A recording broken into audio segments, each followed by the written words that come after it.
Welcome. Yes, welcome to the third annual Dallas ISD Athletic Hall of Fame induction ceremony. I'm your master of ceremony, Chris Arnold, from 105.3 The Fan and your Dallas Mavericks. It's a great occasion, and I'm glad to be here. Now, why are we virtual? Well, we're in a different world right now and excited to be here. As you know, a pandemic is going on. This event was supposed to take place in the spring in front of a ballroom full of wonderful guests. But you know there's a pandemic, and so we're going to be socially conscious and socially safe. That being said, it's only nice and fair to honor our class of 2020 in the year of 2020.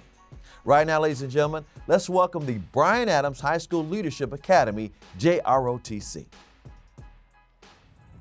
Color guard, halt. Present, arms.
To begin our program, I want to salute the 7 outstanding individuals and sports legends selected for the 2020 class of Dallas Independent School District Athletic Hall of Fame.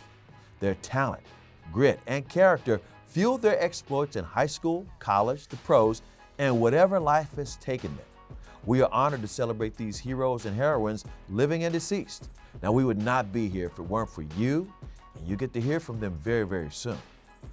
It's especially appropriate that we honor these sports legends who serve as such worthy role models for the next generation of scholar athletes.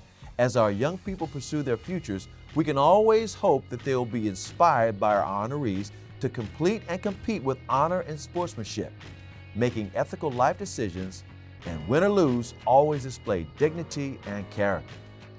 At this time, it's my privilege to introduce 3 of the guiding lights of the Dallas Independent School District. These are leaders who make and stand behind the critical decisions that steer the ship of Dallas ISD, launching bright futures for the district's 150,000 plus students. Our first light, Justin Henry, is president of the district's 9-member board of trustees. He and his colleagues serve countless hours without compensation, setting policy, listening to constituents, questioning and advising the district leadership on critical decisions. On behalf of the Dallas ISD Board of Trustees, let me say that we're excited to recognize these distinguished inductees for serving as role models for our youth. Thank you, honorees, for all you've done for the city and this district, using your athletic prowess, your smarts, and your skills to raise awareness of the importance of high school sports. On and off the field, you've demonstrated the highest standards of sportsmanship, good character, and ethical conduct, and we thank you for that example. Undoubtedly, hundreds of young people will follow in your footsteps in years to come. From the gridiron to the court to the track, the golf course, and the sidelines, you have earned your place in history.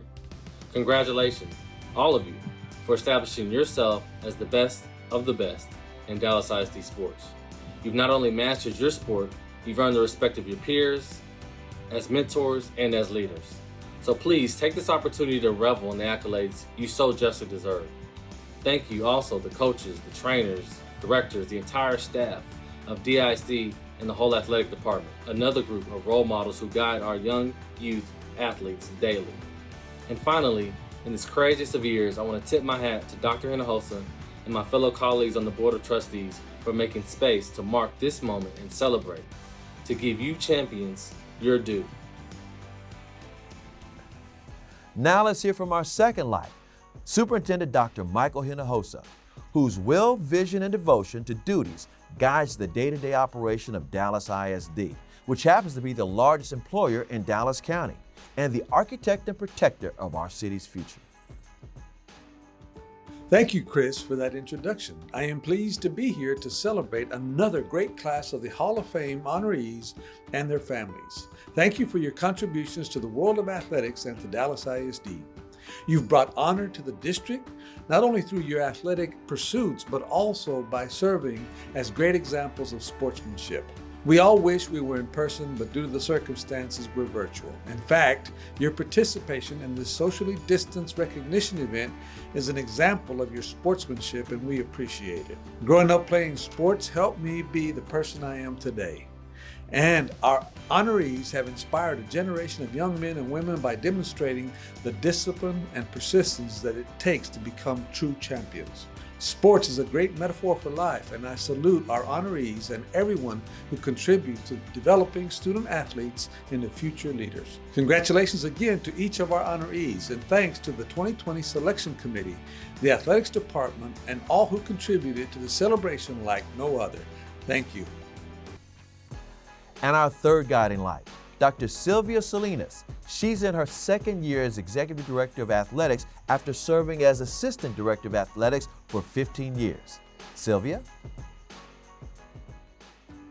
On behalf of the Dallas Independent School District, Department of Athletics, we want to congratulate the 2020 class of the Dallas ISD Athletic Hall of Fame.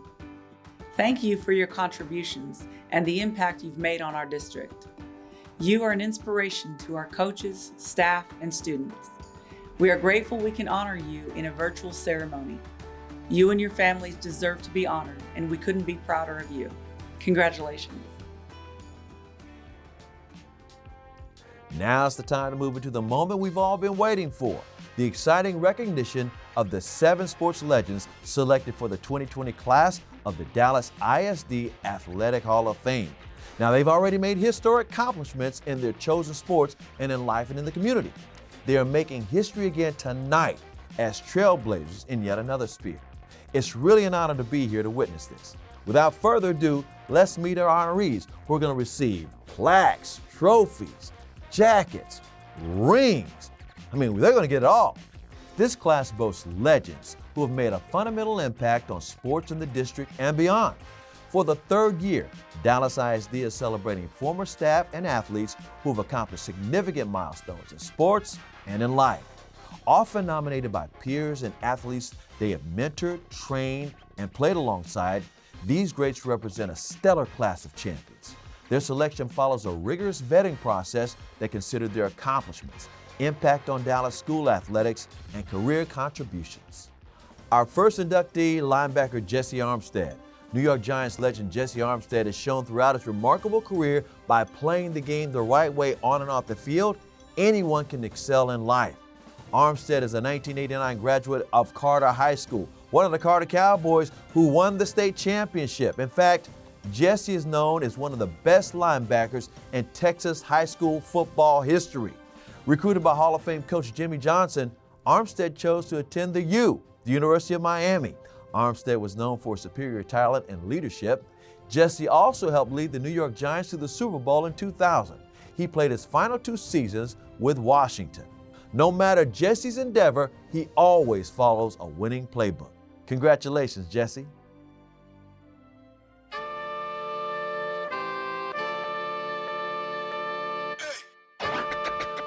I grew up in Dallas, born and raised from 1970 on, and just going out just like any other kid, looking to be part of something. I was down there on the field looking at the calicos, and I seen the right girl down there, and I wound up drifting to the football field when the coach asked me that day, and wound up being my girlfriend at the time and wound up being my wife today. So it was just a clean sweep for me. I got a girlfriend, a wife. I got being able to play football and learn the game, and I never played linebacker before. And the coach asked what position I played. I looked at the guy next to me, he said linebacker, so I guess I'm a linebacker, you know what I mean? My whole world was born that day on the football field at Carter High School.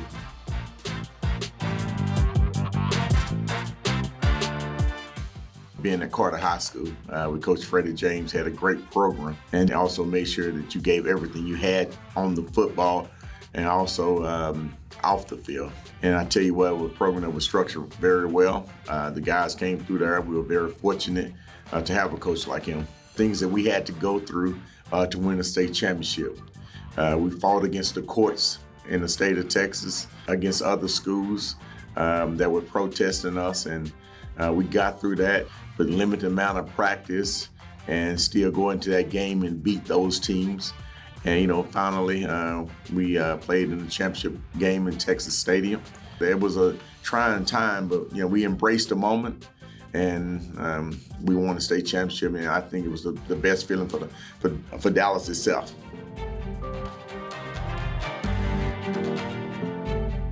I got drafted by New York Giants in 1993 in the 8th round, a 207 pick of the draft. I realized that I had to dig deep.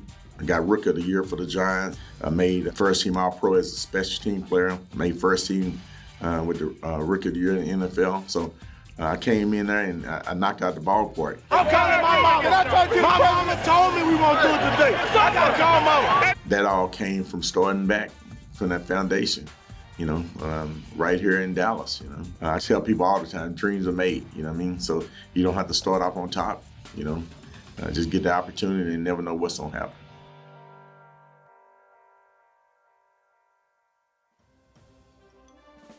Our next inductee, Phil Francis. He's a sports medicine legend of the high schools. Phil Francis is a graduate of Salon High School in Ohio and a 1978 graduate of Kent State University. Francis is known for building Dallas ISD into one of the premier athletic training programs in the country. There's no such thing as high school athletics without health, and he is all about it.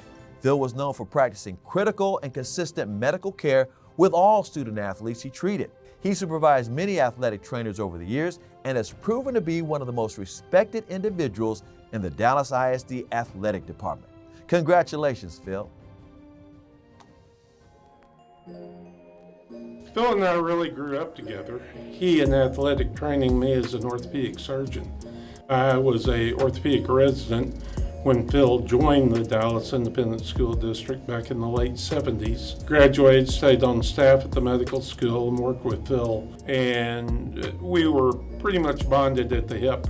Phil, when he was a minor league baseball player, got injured, went back, got a master's in athletic training, and joined Eddie Lane with DISD in 1978, I believe, and then became the head athletic trainer right around 1980. He and Eddie Lane took care of all of the athletes in all of the ISD schools. He built a program that he developed through the 40-year period that he was active with DISD, which has culminated now in every high school having an athletic trainer. I think from the students and the athletes, it gives them somebody with medical knowledge in close proximity to help with prevention programs, to help with any injury that occurs right there. They don't have to travel. And Phil always stood by the athletes first. As older people will remember, Title IX came about in 1972. Women's sports really got instituted into the junior high school system in the 70s, but really grew and blossomed in the 80s. The number one thing that I remember Phil taking care of was the female athlete, and he did it way before his time. He instituted programs, and Phil led the way.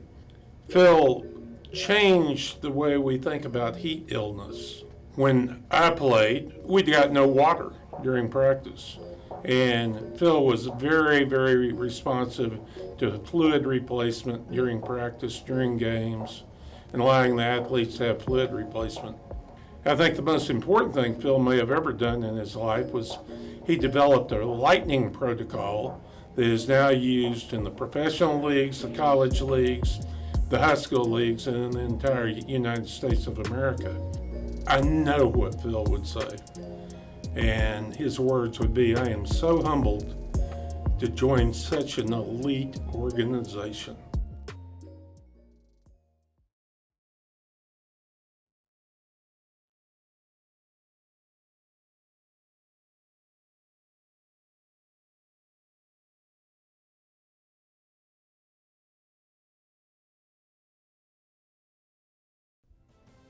Our next inductee, Robert Goodrich, football and track star from Woodrow Wilson High School.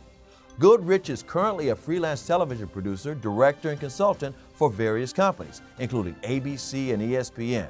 Bob Goodrich has always been quite the producer, even when the production came on the football field.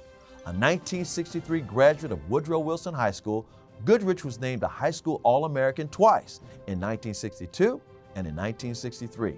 He earned a football scholarship to SMU, where he played tight end on the Mustangs' 1966 Southwest Conference Championship team and played in the 1967 Cotton Bowl Classic. Years later, he was named to Texas Football Magazine's 40th Anniversary Super Team. After graduating from SMU, he joined ABC Television Sports as a production assistant and quickly worked his way up the ladder. He served as a producer from ABC's Monday Night Football, the Super Bowl, and the Indianapolis 500. Congratulations! I chose to play football because I started out very, very young, and my father playing with me some in the backyard. And I started playing at Lakewood Elementary School in the 6th grade when I was 10 years old. My best remembrance of my high school football career in Dallas was winning the Dallas City Championship. A lot of people may laugh at that and say, oh, well, what's the big deal? It's just a city championship. No, the deal was in Dallas at that time when I was playing, which was back in the 60s, it was a big deal to win, and we were not picked to win the championship. So it was kind of an upset and a surprise to most people that Woodrow Wilson High School won the championship. Football taught me about teamwork and leadership and solving problems and not trying to do everything yourself. That was very helpful to me all the way through college, and certainly when I went to work for ABC Sports for 40 years. Loved every minute of it, worked with the best people. They took great care of me. I just can't imagine having a better job than I did, because I was fortunate enough to win 16 Emmys, TV sports Emmys. That means a lot to me because people enjoyed what we were doing. And when I say we, it wasn't me. I might have been producing it, being the leader. It's what the announcers were doing, what the cameramen were doing, whatever. It's just, once again, goes back to where I started, which was learning how to work with other people and try to make it happen. Woodrow Wilson is an example of some very good football players or athletes in general that have gone on to do great things beyond high school. We've had a couple of Heisman Trophy winners and I think some NFL all-pro players. Some of the great players that have played in the city of Dallas. For me to be a part of that group is just enormous to me. I mean, you don't get any better than that. So it's an enormous accomplishment.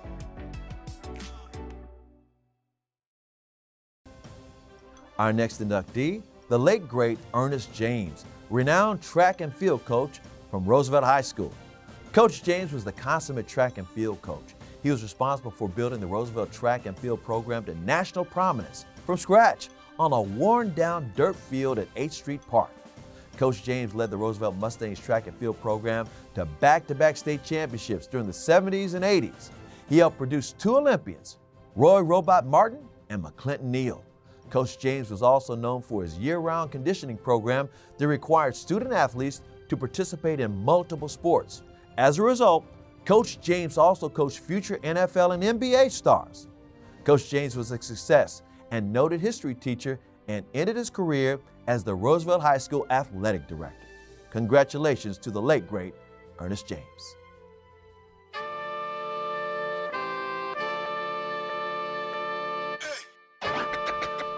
I learned a lot of track from him. I was a football coach, and we worked together at Roosevelt High School. And I just remember the teacher and coach that he was. He, at that time, was already one of the outstanding track coach in the ISD. And some of the greatest meets that was put on in Dallas goes at Sprague Stadium, and that was Roosevelt High School meet. He was the organizer.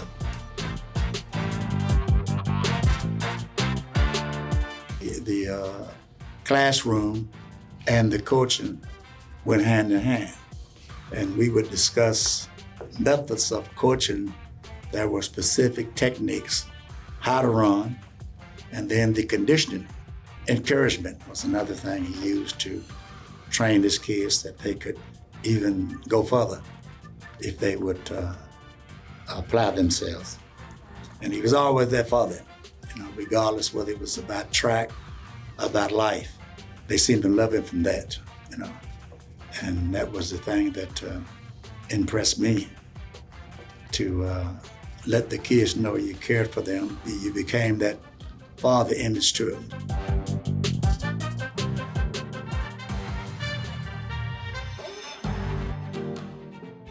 We had a club that we ex-coaches named the Romeo Club, retired old men eating out. So the things that we were talking about was his athletes and how they had developed in life. A lot of those kids went on to college, otherwise wouldn't have gone. When you look at the success now that we have in some of his former athletes, they're track coaches, entrepreneurs, police officers, ministers, and they still will, before he passed, it was known that they would still come back to see him.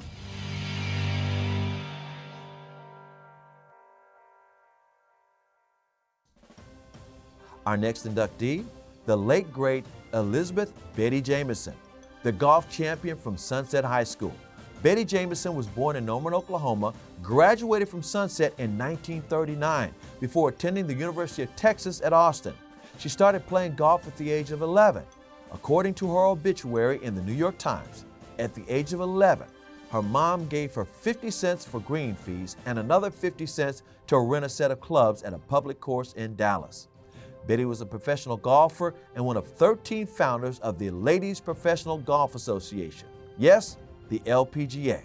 She won 3 major championships and a total of 13 events during her career. Miss Jameson is a member of the World Golf Hall of Fame.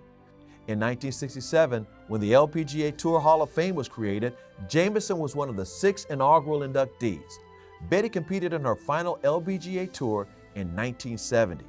Retired professional golfer and major champion Nancy Lopez sent us this quote, "I had the honor of meeting Miss Jameson.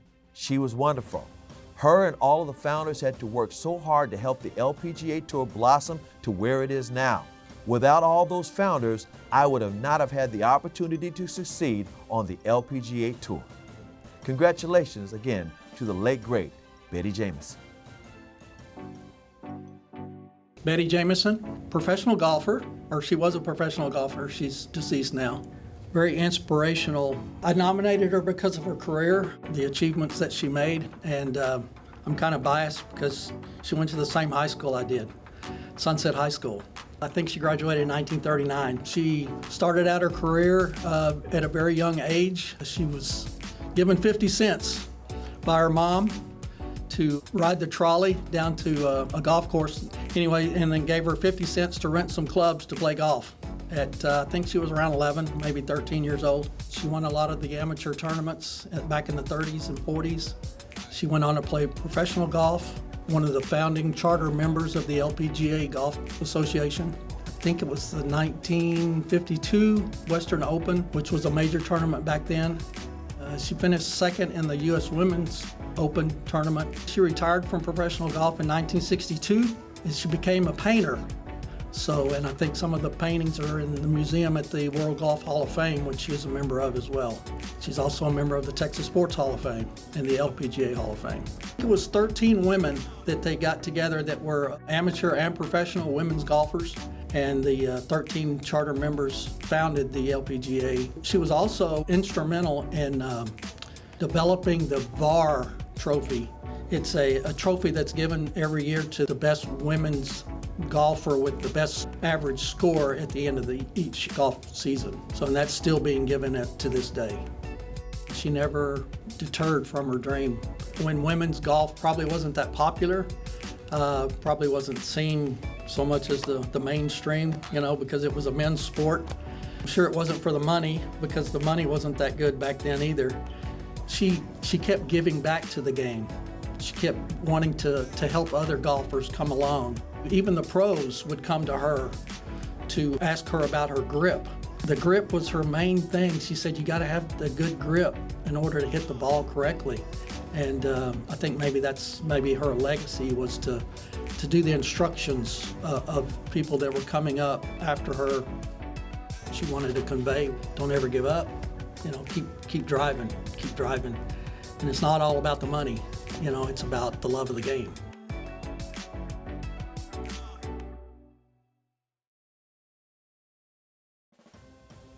Our next inductee, Ira Terrell, basketball standout from Roosevelt High School.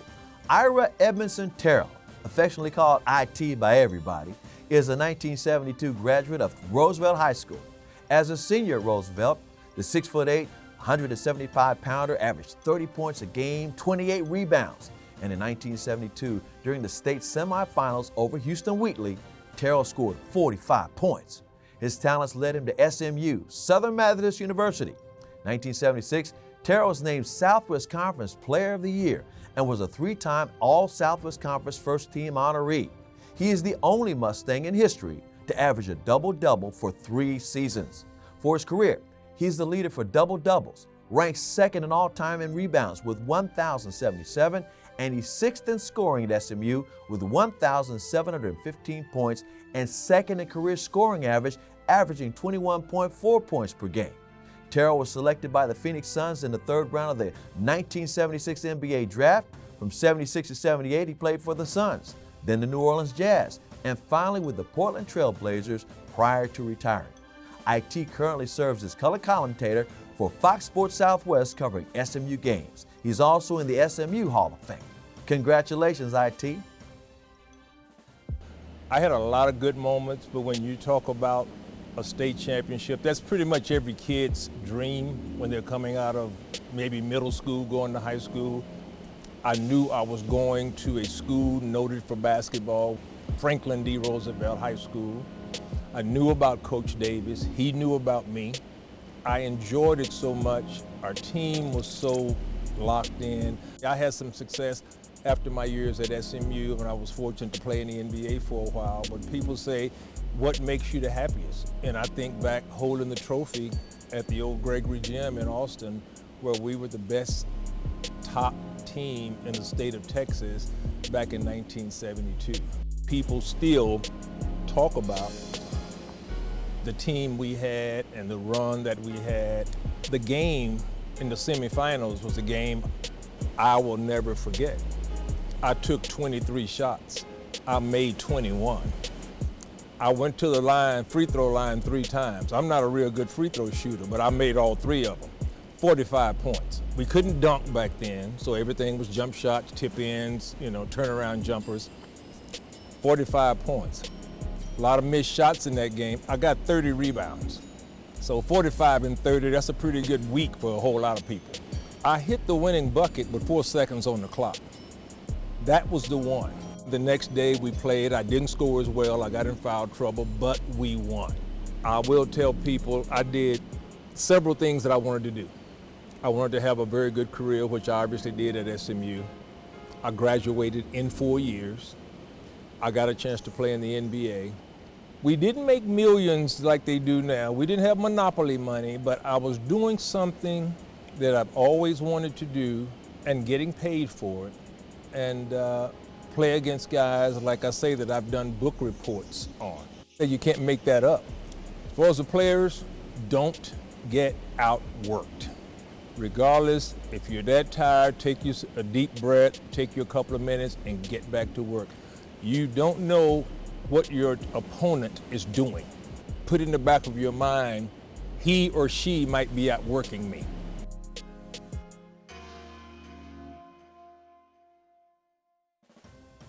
Michael Williams. Yep, Michael Douglas Williams, retired professional basketball player from the NBA, and he graduated from Carter High School.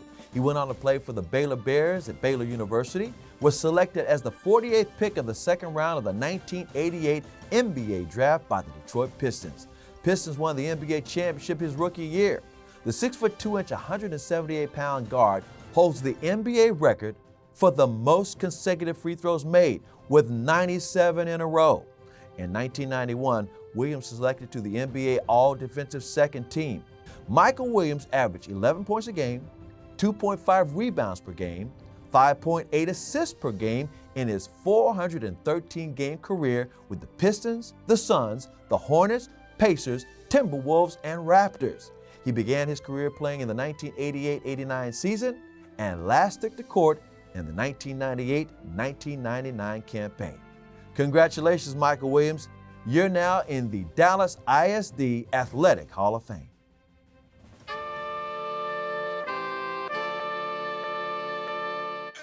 To me, Oak Cliff athletics and youth was all about family and community. My dad and mom both believed in academics. I came up in the YMCA and in Oak Cliff, right there off of Hampton. And I was actually a better soccer player than basketball player. I played on a bunch of teams, and if anyone knew me way back then, my goal in life was to be a mathematician. I love numbers, and I'm glad I picked basketball. Probably the one most memorable moment was my last game as a high school basketball player. I scored 63 points in a playoff game and against Conroe in a regional championship before the state. Unfortunately, we didn't win. I fainted at the end of the game. My teammate took me to the bench and I looked up and all these people were around me. And you know, the old saying, you left it all out on the court, I did. So I focused on basketball my senior year, and that year I averaged 34 points a game and started getting scholarships. So I really appreciate that because my focus led me to not only get a scholarship at Baylor and into the NBA. I got drafted by the Pistons, and the year before they just played the Lakers and lost in Game 6. And I had to go play against Isaiah Thomas, Hall of Famer, Joe Dumars, a Hall of Famer, Benny Johnson, who will be in the Hall of Fame, just to make the team. Through the NBA and through college, I've met a tremendous amount of people that had a tremendous amount of success. But I haven't met one person that has success written, listed, mentioned by their name, whose cup is half empty. That cup is always half full.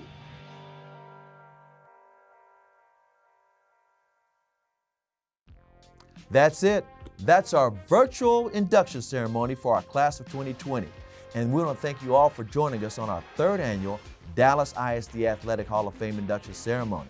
Now, though it's been different than expected this year, we hope that everyone got to know our wonderful 7 inductees. Now, for more information on our past inductees and to find out how and when our next nomination window is open, please visit www.dallasisd.org/Athletic Hall of Fame. So for everyone who's been a part of this, I'm Chris Arnold. Thank you, everybody. So long.